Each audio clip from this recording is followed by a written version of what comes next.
अगर आप इस चैनल पर नए हैं, इस चैनल को सब्सक्राइब करें और बेल आइकन को प्रेस कर दें ताकि आपको लेटेस्ट वीडियो की अपडेट्स टाइम से मिलें।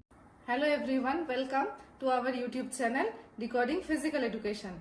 ये वीडियो उन स्टूडेंट्स के लिए है व उन बच्चों के लिए है जो केवीएस, DSSB, असिस्टेंट प्रोफेसर या फिजिकल एजुकेशन के फील्ड में कुछ करना चाहते हैं।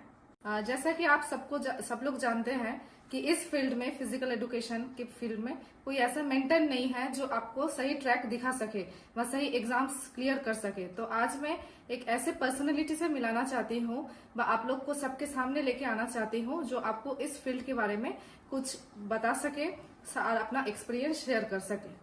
सो he is doctor Chandan Kumar Paswan, assistant professor, head department of physical education, Pachmura Mahavidyalaya in Bankura district. Well, thank you so much for inviting me again in this platform, as I was linked to this particular platform for so long, and today coming here again was a great pleasure for me.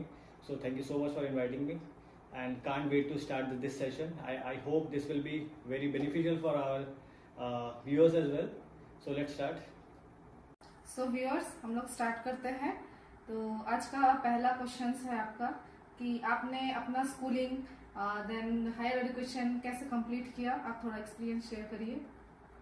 Actually, it's been a very long journey, और as we all know, Rome was not built in a day. So आज मैं जिस मुकाम पे हूँ, it started long back with my schooling, as you correctly mentioned, क्योंकि जहाँ तक मुझे पता है स्कूलिंग बहुत ज़्यादा ही ज़रूरी होता है आप आगे जाके क्या करते हो उसको समझने के लिए। तो एक अच्छा बेस होना बहुत ज़रूरी है। तो मेरा स्कूलिंग सैनिक स्कूल पुरुलिया में हुआ था।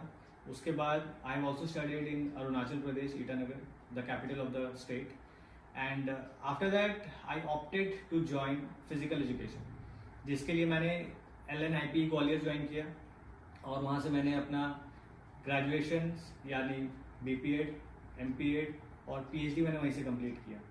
इसको करने के लिए LNIP में, जैसे कि आप सब लोग जानते ही हैं कि हमें एक एंट्रेंस टेस्ट को पास करना होता है, और उस टेस्ट में अगर आप पास होते हो, अगर आप एक अच्छा रैंक लाते हो, तभी आपका एडमिशन मिलता है, which is applicable for all the 3 categories of education that you are going to take, that is BPEd, MPEd and PhD.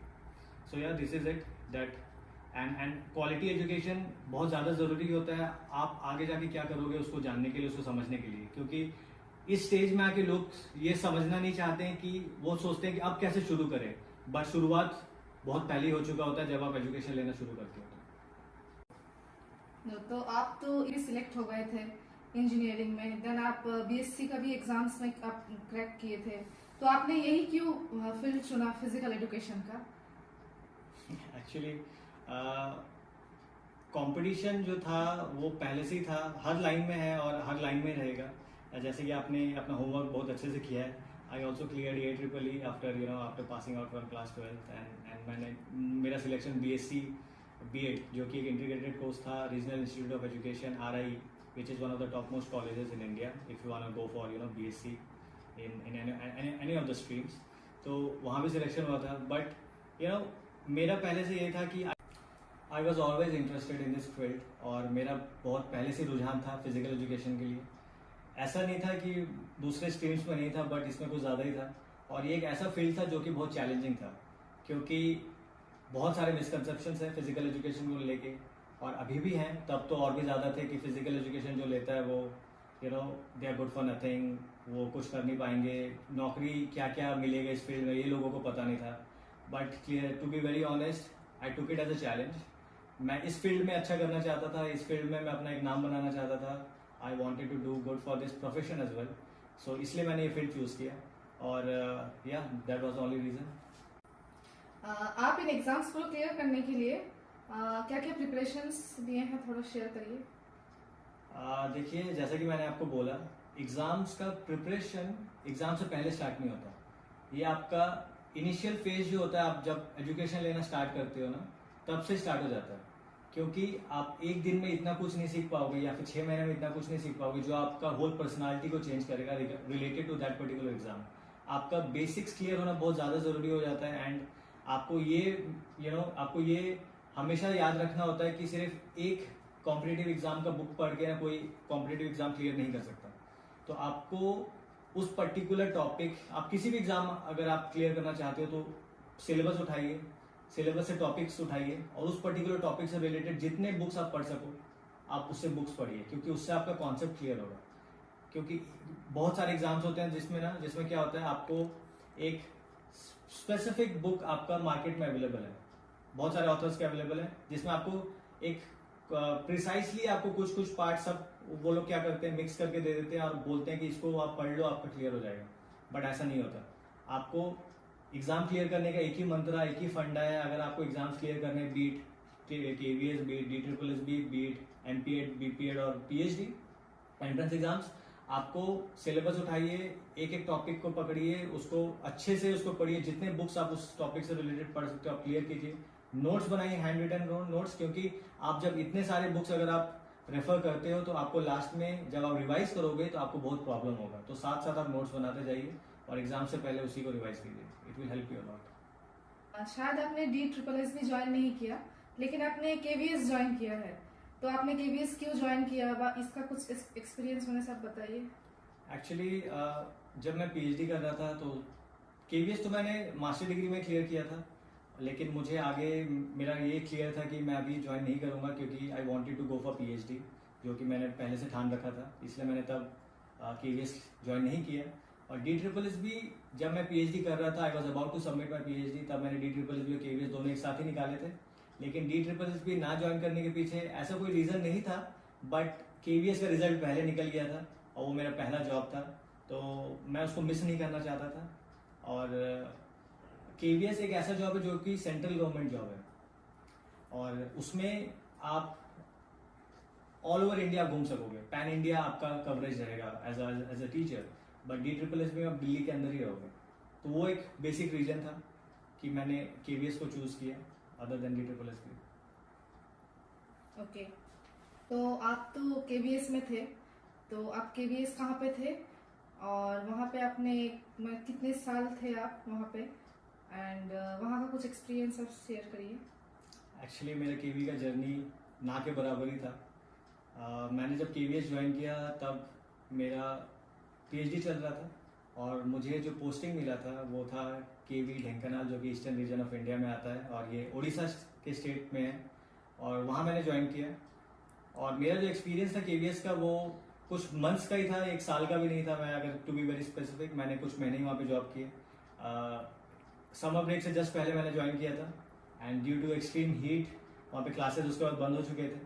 तो और जब स्कूल खुला तब मैंने वहाँ से रेजिग्नेशन दे दिया था KVS से, क्योंकि कुछ ऐसा हुआ कि वहाँ से मुझे परमिशन नहीं मिल रहा था कि मैं PhD कर सकूँ, क्योंकि मेरे PhD का जो ड्यूरेशन था वो कुछ ड्यूरेशन बचा हुआ था, तो मेरे को वहाँ से परमिशन नहीं मिल पा रहा था so that I can complete my PhD। और मेरा जो फर्स्ट प्रेफरेंस था वो उस समय जॉब नहीं था, मैं अपना हायर एजुकेशन का जो स्टडी था PhD वो कंप्लीट करना चाहता था, और इसी चक्कर में मुझे वहाँ पे रिज़ाइन देना पड़ा just to complete my PhD। और ये ओवर कॉन्फिडेंस नहीं था एक्चुअली कि मैंने रिज़ाइन कर दिया just to complete my PhD, क्योंकि सब मुझसे ये पूछते हैं कि हम पढ़ते हैं जॉब के लिए, आपने पढ़ने के लिए जॉब छोड़ दिया। लेकिन ये एक्चुअली ऐसा बिल्कुल नहीं था, बिकॉज मुझे पता था कि मेरे बाकी जो इंटरव्यूज़ हैं, बाकी जो एग्ज़ाम्स मैंने दिए हैं वो काफ़ी अच्छे हुए हैं, और मुझे कहीं ना कहीं नौकरी तो एटलीस्ट मिल ही जाएगा, खाली तो नहीं बैठ रहा मैं। PhD बहुत ज़्यादा इंपॉर्टेंट था मेरे लिए, इसलिए मैंने वहाँ पर रिज़ाइन किया। तो आपने KVS रिजाइन किया, फिर आपने असिस्टेंट प्रोफेसर का पोस्ट में ज्वाइन किया, तो आप इसका थोड़ा एक्सपीरियंस शेयर करिए सब स्टूडेंट्स के लिए, और इस जॉब का जो वर्किंग प्रोफाइल है एंड सैलरी है ये भी थोड़ा बताइए सब स्टूडेंट्स को। एक्चुअली KVS का जो जॉब है वो एक स्कूल ओरिएंटेड जॉब है, और जो जॉब प्रोफाइल है हायर एजुकेशन से वो टोटली डिफरेंट है। इसमें आपका जो पर्सपेक्टिव है अबाउट टीचिंग वो एक्चुअली मैटर करता है, क्योंकि ये सबकी बस का बात नहीं होता है कि वो स्कूल्स के बच्चों को भी पढ़ा देंगे और वो कॉलेज के बच्चों को भी पढ़ा सकते हैं, दोनों में पढ़ाना है, difference is not much. But कुछ ऐसे भी होते हैं जो स्कूल्स के बच्चों को अच्छा हैंडल कर सकते हैं, उस एज ग्रुप के बच्चों को, क्योंकि आपको एक पर्टिकुलर सर्टेन एज ग्रुप के बच्चे वहाँ पे आपको मिलेंगे। और मेरे रिज़ाइन करने के पीछे एक्चुअली जैसे कि मैंने आपको बोला एक ही रीज़न था, क्योंकि मैं अपना PhD कंप्लीट करना चाहता था, और मैं एक अच्छे अपॉर्चुनिटी के लिए वेट कर रहा था जो कि हायर एजुकेशन था, मेरे लिए असिस्टेंट प्रोफेसर का जॉब था। अब मुझे पता था, मेरा इंटरव्यू अच्छा गया हुआ था कि मैं उसको क्लियर भी कर लूँगा, और इसी के साथ मैंने अब मैंने अपना KVS का जो पोस्ट था वो रिजाइन किया। और जैसा कि आप हमेशा चाहोगे ना कि अगर आप एक जगह पे हो, नेक्स्ट टाइम आप उससे एक अच्छे जगह पे जाओ, आपका लेवल हमेशा बढ़ना चाहिए। तो हायर एजुकेशन वो मेरे लिए कर रहा था। और जबकि मेरे पास एक PhD का डिग्री था, मैं चाहता था रिसर्च के फील्ड में कुछ करूँ, मैं चाहता था हायर एजुकेशन में अपना एक अच्छा नाम कर सकूँ। तो ये जो अपॉर्चुनिटीज़ थी वो मुझे स्कूल में नहीं मिलती। स्कूल में आपको एक सर्टेन क्राइटेरियाज दे दिए जाते हैं, आपको सर्टेन पीरियड्स दे दिए जाते हैं, वो आपको वहाँ पे ख़त्म करना होता है, आपको वो जॉब कंप्लीट करना होता है।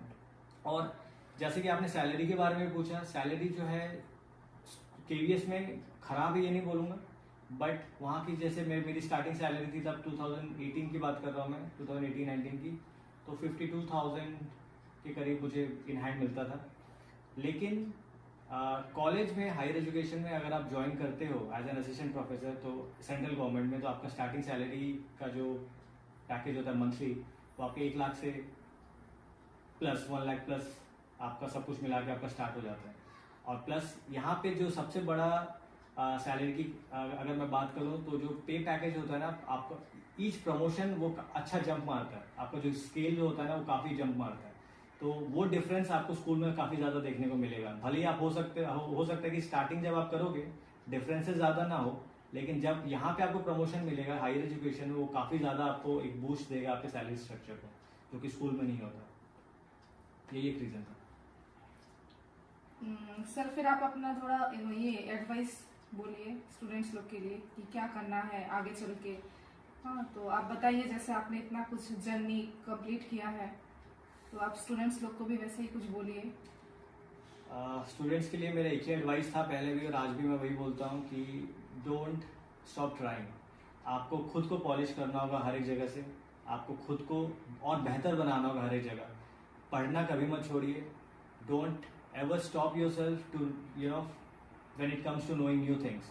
अगर कुछ आप नया सीख पा रहे हो तो उसको हर रोज सीखना चाहिए आपको। ज़रूरी ना हो कि वो फिजिकल एजुकेशन के फील्ड से ही हो, आप कहीं से भी पढ़िए, आप अपने आप को तराशिए, क्योंकि कोयले की खान से ही हीरा निकलता है, सब जानते हैं। लेकिन हीरा को जितना तराशा जाता है, हीरा उतना ही चमकता है ना। तो आप जितना खुद को चमका पाओगे, एक्स्ट्रा पढ़ के, आपको अपने खुद के कम्युनिकेशन को सुधार के, या फिर एक्स्ट्रा नॉलेज लेके, उतना ही आप चमकोगे।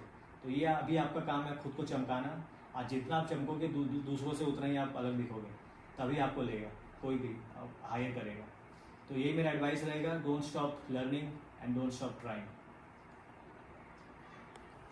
थैंक यू सर, हमारे स्टूडेंट्स को गाइड करने के लिए और हमारे चैनल पे आने के लिए। तो सब इस वीडियो को देखिए अच्छे से, और अच्छे से आप अपने लाइफ को रेडी करिए और हमारे इस चैनल को सब्सक्राइब करिए।